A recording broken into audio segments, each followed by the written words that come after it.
பணத்தேவை அப்படிங்கிறது நாளுக்கு நாள் எல்லாருக்குமே அதிகமாகிக்கிட்டே இருக்குது. பணம் வேண்டாம் அப்படின்னு சொல்லும் மனிதர்களே கிடையவே கிடையாது. எவ்வளவு கொடுத்தாலும் பணம் வேணும் வேணும் அப்படின்னு சொல்கிறவங்க தான் நிறைய பேர் இருக்காங்க. அப்படி பணம் தேவை அதிகமாக நாளுக்கு நாள் வளர்ந்துக்கிட்டே இருக்குது அப்படின்னு சொல்லலாம். அந்த பணத்தேவை அதிகரிக்க வேண்டும், பணத்தேவை நமக்கு ஏற்ற மாதிரி நம் வாழ்வில் நமக்கு கிடைக்கணும், ஏதாவது ஒரு வகையில் பணம் வந்துக்கிட்டே இருக்கணும் அப்படின்னு நினைக்கிறவங்க நாளைய நாளை தவறவே விட்டுறாதீங்க. அரை மணி நேரத்தில் நம் கையில் பணம் கிடைக்கும் அப்படிங்கிறத இந்த பதிவில் நம்ம தெரிஞ்சுக்கலாம். நாளை மிக மிக அற்புதமான ஒரு நாள். 3ஆம் பிறை அப்படின்னு சொல்லக்கூடிய சந்திர தரிசனம் செய்யும் பொழுது அந்த அரை மணி நேரத்தில் நம்ம கேட்டபடியே நம் கையில் கிடைக்கும் அப்படிங்கிறது 100% உண்மை.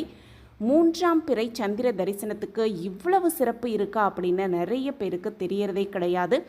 சந்திர பகவானை எதற்காக இந்த நாளில் வழிபாடு செய்யணும், இந்த நாளில் வழிபாடு செய்தால் என்னென்ன பலன் கிடைக்கும் அப்படின்னு நிறைய பேருக்கு தெரியவே தெரியாது. அப்படி 3ஆம் பிறையின் மகத்துவத்தை பற்றி தெரிந்துக்கிட்டு அந்த அரை மணி நேரத்தில் கையேந்தி நம்ம கேட்கும் பொழுது நம்ம கேட்டது குறிப்பாக பண தேவையை பூர்த்தி செய்வார் சந்திர பகவான் அப்படிங்கிறது உண்மை. பிறை சந்திரன் அப்படிங்கிறது சிவபெருமானோடு அம்பிகையுடனும் தொடர்புடையது அப்படிங்கிறது நமக்கு தெரியும்.